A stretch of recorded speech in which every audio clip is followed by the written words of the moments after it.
Hello everyone. Today we're going to attempt and hopefully succeed in making healthier nachos. For those of you who are new, welcome to the Lazy Kitchen. That's a space for people who don't see themselves as cook because they don't enjoy it, they don't have time for it, they don't know how to do it, but they still want to put an affordable and somewhat healthy meal on their table in less than 10 minutes. So we only have 3 rules. The first rule is lazy. That's everyone's favorite rule. We define lazy as no prep, no cleanup, and we're going to make our recipes in 10 minutes or less. I'm going to hold myself accountable with the timer on the iPad.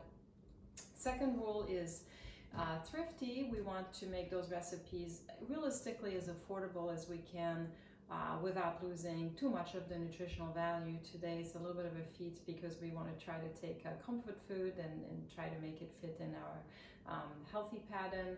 And the healthy definition of the Lazy Kitchen is an all-in-one meal that has a mix of a complete protein, a healthier starch or carbohydrate option. Incidentally, all my recipes are gluten-free because I have celiac. And then to add at least a couple of vegetables, and that's often the hardest thing to do, to incorporate them in a simple and easy meal. So let's talk about what we're going to do today. I'm going to go through the ingredients. So first, in order to make the nachos healthier, we're going to get rid of the chips. Chips have a lot of salt, they have a lot of toxic fats that we don't want. So the way we're going to do that is by using a simple hack, using our corn tortillas. So these are some plain corn tortillas. If you read the ingredients, it's basically corn, water, and lime. Some of them will have a little bit of salt. And what you do with them is you take them out and you let them air dry on a baking sheet, which is what I did not quite 2 days ago. And they'll turn into something that is very firm naturally over time. So what you can do, they'll have the consistency and the crunchiness of a chip without having the added salt or the added oils. What we'll do then is simply break it apart into whatever size chip you want. So that's for the healthier starch. It's still a little more refined than some of the things we use, but it's pretty reasonably good. As far as the protein is concerned, then again, you can use something fresh, but within the context of a 10-minute recipe, I'm going to use some plain canned chicken. It's a reasonably balanced protein. All it is basically chicken meat in water. As far as cost, let me back up a little bit. Corn tortillas are really inexpensive. The whole bag was $1.50. So from a cost standpoint, we can stay very affordable. The chicken a can of chicken is going to be under $2. You can get, if you want more chicken, you can get a bigger can that's going to be slightly more expensive. Somewhere between, that's a mix between a starch and a protein, we're going to use some plain refried beans. That helps us stretch the protein on a budget. It adds a nice flavor. Then again, really pay attention to the quality of your refined beans by reading the ingredients. There shouldn't be a whole lot more besides beans and some spices and a healthy fat. Try to avoid things that have hydrogenated oils or a lot of additional salt. So these are some plain beans. These were just under $2. Probably not going to use the whole can. We're going to add, as far as the vegetables, we're going to use a frozen mix of multicolored bell pepper and onions as somewhere between a condiment and a vegetable, but it's going to give us actually two out of our vegetables. You can adjust the quantity based on how much you like to load up your nachos. And we're also going to use, instead of using salsa, we're going to use very small grape tomatoes as a way to add a second vegetable and still add that tomato flavor that's pretty typical. These, we're probably not going to use the whole bag. A bag was about like $2 or a little under $2. We may use about half of that. These were $2.29, I believe, so still pretty affordable. And then condiments is where you can totally explore. You put whatever you like on your nachos. In my house, it's going to be olives. If you like spicy things, you can use little pimentos, So this is where you can let your creativity and your taste buds rule on your particular nacho and make them yours. A can of, sliced olives is usually around $1.50. So all you need is a baking sheet and your oven. Now this is a recipe we're going to cook at about 400 degrees. It's going to take somewhere about, I would say, 15 minutes or so. And so one other spice I forgot, I think basic spice would be chili powder. Since the chips don't have any flavoring, these are basic tortillas, I would use that. Then again, you can add garlic, salt, you can add anything that you want to that. Okay, so what I'm going to do is I'm going to start the timer that is still on. I can find the start button. Very good. And I'm going to warm my oven to 400. So I'll be going in the background. Hopefully you can still hear me okay. So the very first thing I'm going to do is I'm going to take the tortillas. I'm going to break them up into chip-like morsels. I like them pretty broad. You can add as many or as few as you want. I think I started out with 12, and then because they were out in the open in the kitchen, a few of them got nabbed by passerbys over the last few days.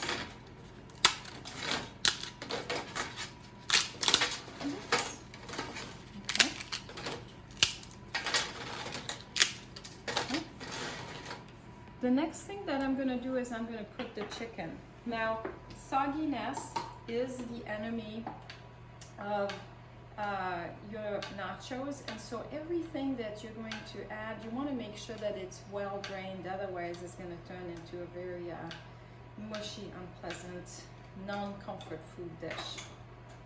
So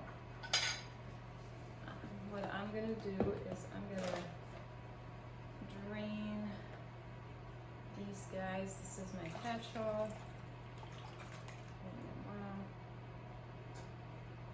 You know, canned chicken is not a bad way to go for protein, but by any means, if you happen to have some cubed chicken or some leftover shredded chicken from a recipe, you certainly can use that as well.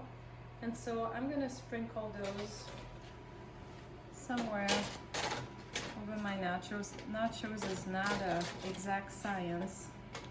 And so if you like more chicken protein, you would get a bigger can or you'd get a second can. Okay. The next thing I'm going to use is the bell pepper. It's very important with frozen vegetables that you drain them. For a recipe like this one, it's going to be important. So you make a little noose here, and you'll be surprised. Bell peppers and onions give out an enormous amount of juice, so don't be shy about draining them out a little bit.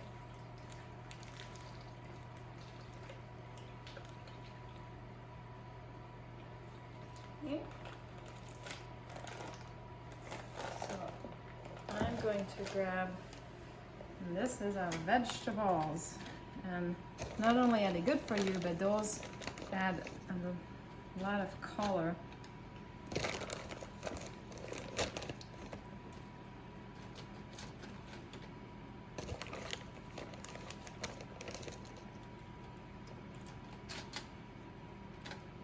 Very good. One more here. You can never have too many vegetables. Okay. Next thing that I'm going to use is the refried beans. Then again, depending on what you prefer or what you have on hand, you can use more or less beans.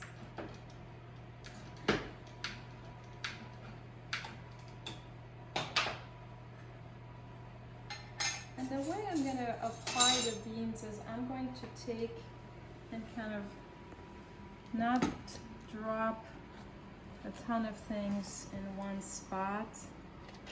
The beans will, with the heat, are going to kind of melt nicely over that, and the top will crisp at 400 degrees.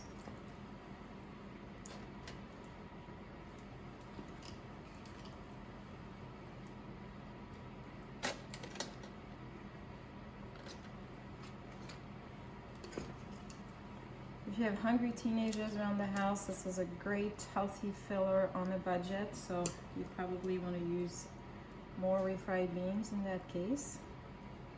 Or if you have some people that are vegetarian, you can use 1/2 of your nachos just with the beans and still give them your guests a little protein.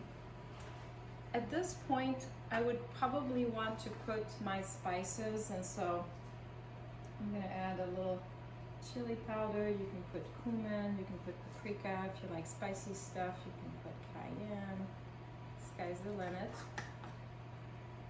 Good. I am going to put my tomatoes next. Sometimes getting into these can be tricky.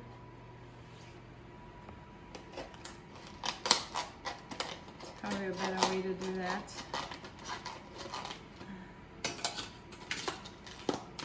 Oh, I guess there was an easier way. And those are going to burst a little bit under the heat.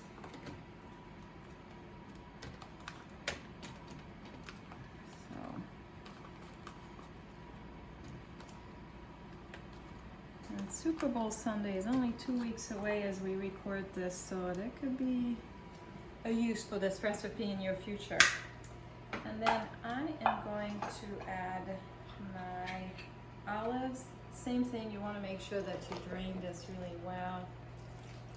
Nothing like soggy olives. We like olives at my house. It could be black olives, it can be green olives. If you like spicy stuff, it can be pepper olives. I feel like you can never have too many olives. Very good. Now, we're almost done, 6 minutes. For those of you who really like to add cheese, this is the time where you would add it. I personally, don't like to just dump things in cheese. I think it covers up the flavor of some other things I like in here. But the secret ingredient in my house is cilantro, and for those of you who've not tried it, it adds a flavor in your Tex-Mex dishes that's really hard to reproduce. You can have dry cilantro. However, I would tell you that fresh cilantro is hard to beat. So if you have some, I get a bunch. It's about $1.40. I've just rinsed it a little bit, and it still fits within the confines of the Lazy Kitchen, because all you do is grab your little scissors and you just loosely cut. It's okay to be a little bit of an approximator on this one, but it adds the color. It's going to add some nutritional value. Cilantro belongs to the greens family, and more importantly, it adds some flavor. So some of you who feel ambitious, you could throw some avocado on it. So this is where you play around at this point. So very good. Okay, so healthier nachos, hopefully will succeed. We're going to put this in the oven, 400 degrees. Depending on your oven, if it's gas or electric, it's going to cook a little bit differently. In my oven, I would say 15 minutes is probably going to do the trick. I hope you enjoy, and we'll see you soon.